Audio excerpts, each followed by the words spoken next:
What's up, everyone? Welcome back. And today we're in one of the biggest electronic markets in the world, Huaqiangbei area, Shenzhen. We're here with an innovator that has gone from working on his own to building a team and then building a safe haven for all innovators, entrepreneurs, and creatives. TroubleMaker. And he's ripping havoc for the industry, trying to disrupt it. So today I'm ecstatic to be here, and I hope you like and subscribe and watch the channel.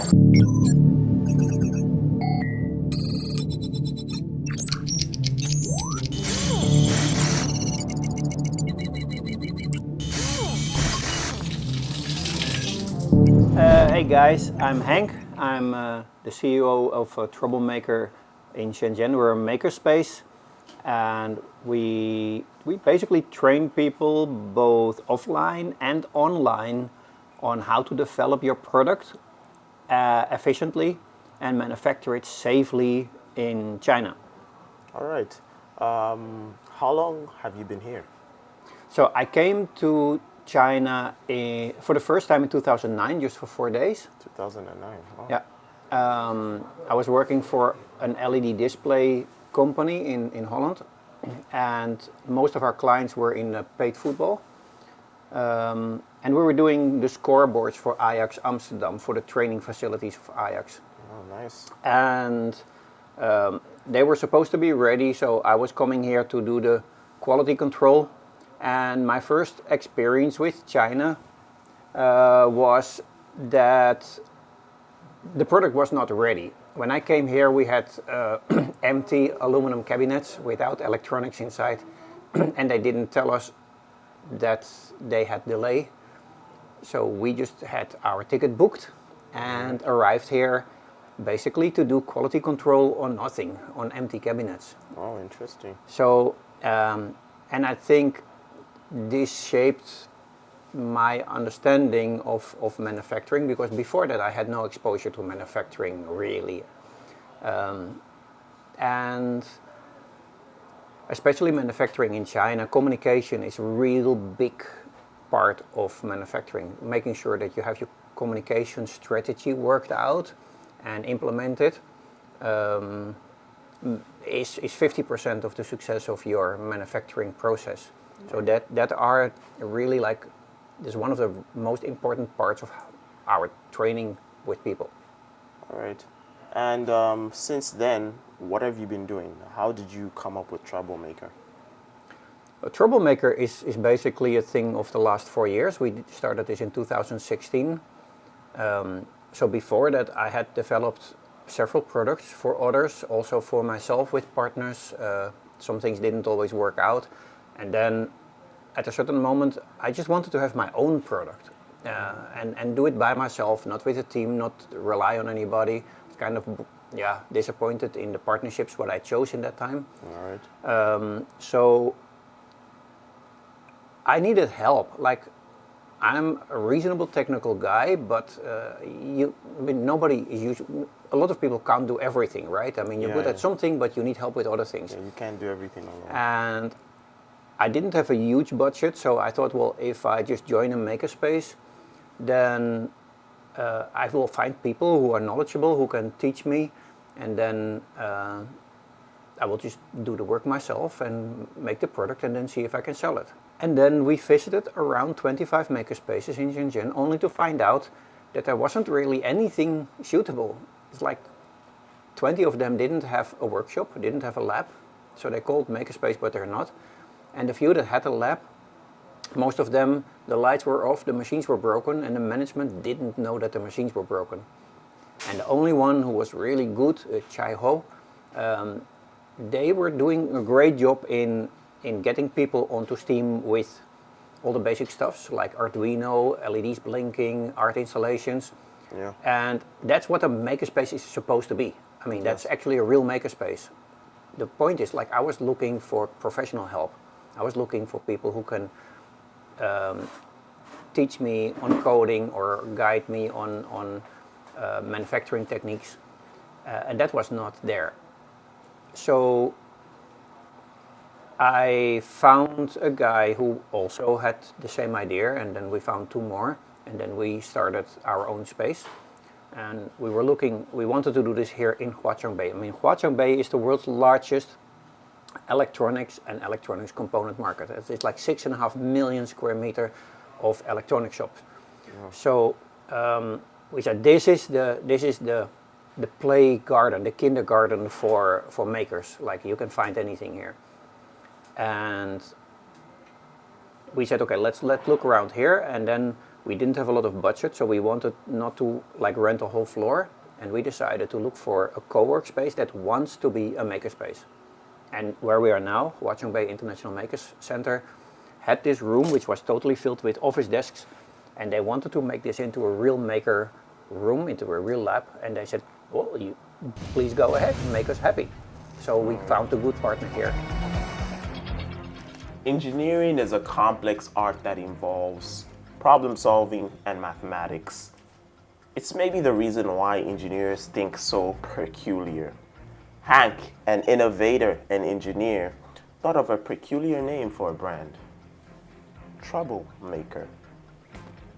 We're going to find out today why he named it that and how this name can stay in the mind of the consumer. Remember, a logo and a brand name should always be simple, memorable, and fun, right? So find out why it's made and called TroubleMaker. I think we're kind of known of liking to be a little bit naughty and out of the box. So the logo is done by one of my co-founders. He's a designer, Nicola. Right. And well, if you're a makerspace, then first of all, you want to have the name Maker in your name. Yeah. And I mean, TroubleMaker is this kind of naughty twist. And then you come up with a robot, in this case, because it's a makerspace, robots are popular. Right. And then a robot which is doing something strange. So he's drinking something and then his eyes go on tilt. So you can see the robot is a TroubleMaker. I think that was the original thought behind it. My personal take on it is a little bit different. Like, when I look at the little troublemakers, like 3, 4, 5 years old, right? Yeah.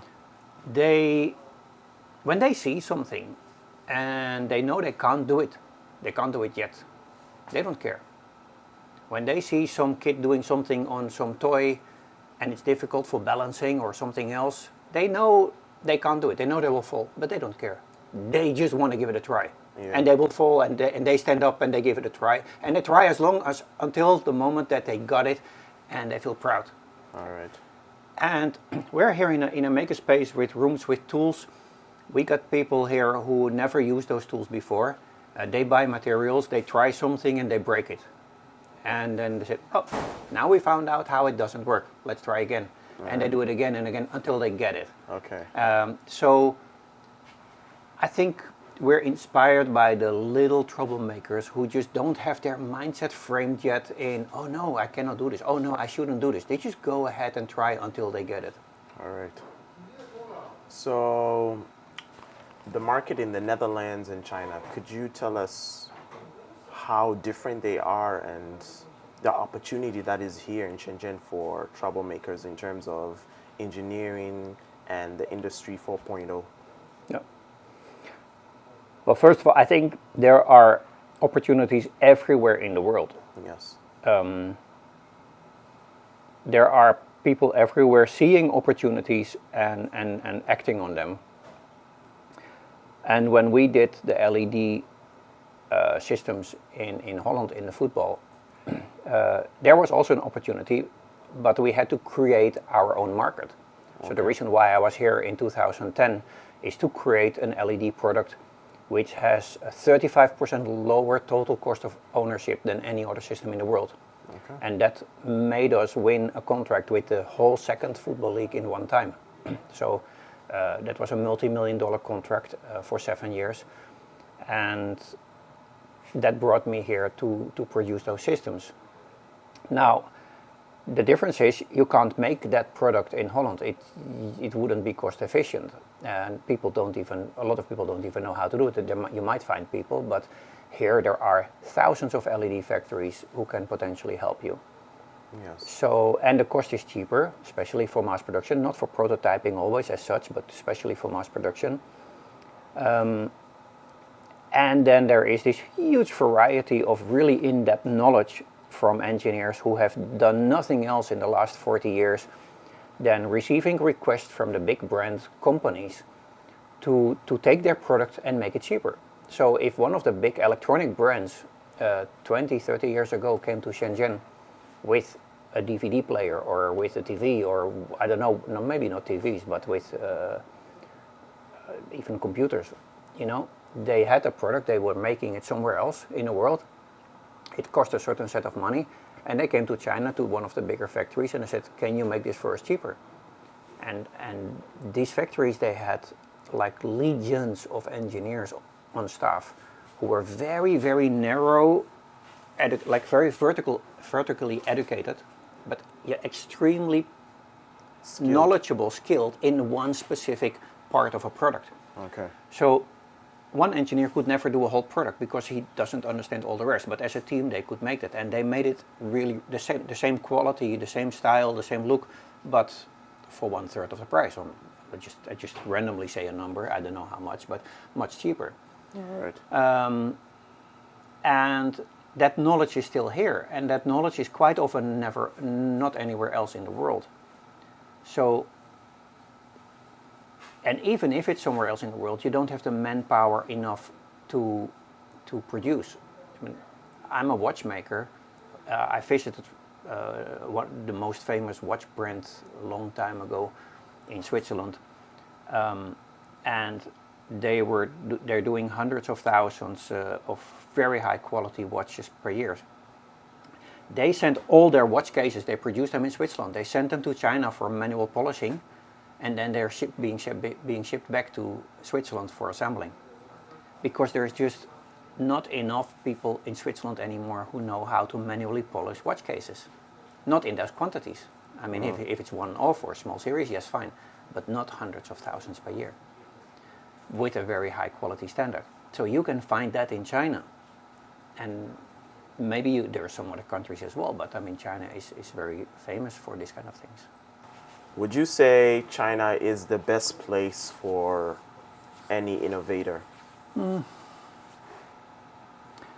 I think I generalize a lot, but this time I don't want to take the generalization that far. I think it's the best place for a lot of innovators. And like I said, the reason is that there is so much diversity on knowledge. So if you're innovating, you can probably find the right resource here to help you bring that product to life. And especially in Shenzhen, the collaboration between organizations and companies is knowledgeable, like much higher than in a lot of other cities. Because Shenzhen is a fairly new city with kind of only immigrants. Like even the people in Shenzhen are from other cities, so everybody's kind of new here. Which means that everybody understands that you need help from others because everybody came here to solve a problem. Yeah. Okay. So compared to Guangzhou, for example, which is a very old city, there is like really close hegemonies of even like cartel-like structures where people protect each other. And here everything is new and cooperative, and you see a lot of organizations here like Startup Grind, Startup Salad, Startup Weekend. They're all working together. Who are helping people coming up with ideation for products. Okay, and what's your vision for TroubleMaker?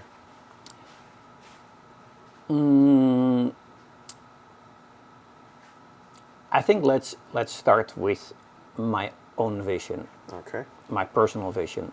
Because the reason why TroubleMaker exists and is going in a certain direction is a result of who I am as a person and why I like to do my things. All right. I feel a personal satisfaction if I can help people, and I want to make the world where we live sustainable and a good and happy place to live. All right. And I mean, I don't have all the wisdom, but there's a lot of things going on this planet which is noticeably not so good, like bees disappearing with 40% per year outside of the cities. In the cities they're doing reasonably fine, but outside of the cities. And that means that in 4 years from now there is no bees anymore outside of the cities, because 40% per year, that's like when you drop a ball on the floor. It drops with about 40% height, it jumps up, and then the next bounce again only 40%. So within 5 bounces, it is kind of, yes, stopped bouncing. So I mean that's 40% per year. I would like to see, for example, a startup which has a solution for this, who doesn't know how to manufacture, who doesn't know how to reach out for the right people or for investment, find us. And I'm the one who helps them realize their goal. And we have done that with other startups, but not always yet. One is for deaf and hard of hearing people, so that is one of within my sustainability goals. Yeah, we're helping a certain segment of the world living a better quality of life, because with that product they're able to communicate in noisy environments and be part of conversations. All right. But I want to make sure that everybody in the world eventually lives a better quality of life because of me. I mean, that's my personal mission in life. And the vision is to realize it by helping startups reaching their goal, because I can't do all of that by myself. So TroubleMaker is my magnet to attract those startups and then help them so the world becomes a better place. Yes! Wow.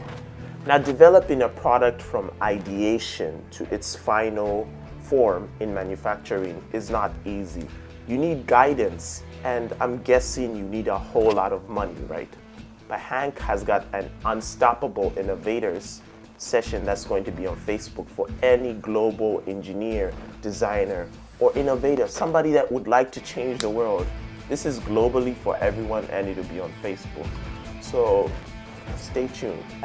Next week, from 3 till 7 of August, we're doing a free online workshop. It's in our Facebook group, Unstoppable Innovators. It's called Get Ready to Manufacture.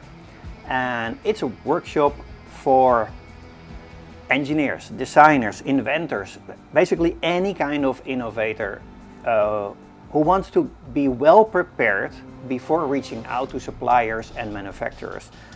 So basically what we do is we grow your roots, we grow the roots of your product tree, right? I mean, you want to build a product, you want to grow that product successfully so you can harvest the benefits from that. And what we do, we give you the roots to build that stable tree. So you can manufacture, develop and manufacture your product in a safe fashion. Like I said, it's free. All you have to do is you go to unstoppableinnovators.com, you opt in, you'll get an email telling you, please join the Facebook group. And then next week, it's showtime, 5 days, 5 short videos, giving you all the information you need. The videos are less than 10 minutes long. And there will be an assignment. And the assignment is so you implement that knowledge in your daily work protocol. And then after 1 week, you are much better accustomed to develop your product. So that's it. Okay, thank you for joining us and giving us the opportunity. So everybody, you heard, go to Facebook and sign up for the Unstoppable Innovators. Unstoppable Innovators, because there's a lot of good networks there and knowledge that will be given out. Yeah, we had 200 people sign up in just 4 days time. Yeah. So join the fun, because you can also learn a lot from those people who participate, from their questions and the answers they get, or help each other. All right. Okay, so thank you very much. Subscribe, like, and follow the channel for all the videos, and see you. Zaijian. I'd like you to subscribe to my videos and keep watching for the next kinds of videos that are going to come up that are going to be creative, innovative, you know. We're giving air to the voice to all the entrepreneurs, innovators in Shenzhen, Shanghai, Beijing, and subsequently the world. So, 再见, and see you next time.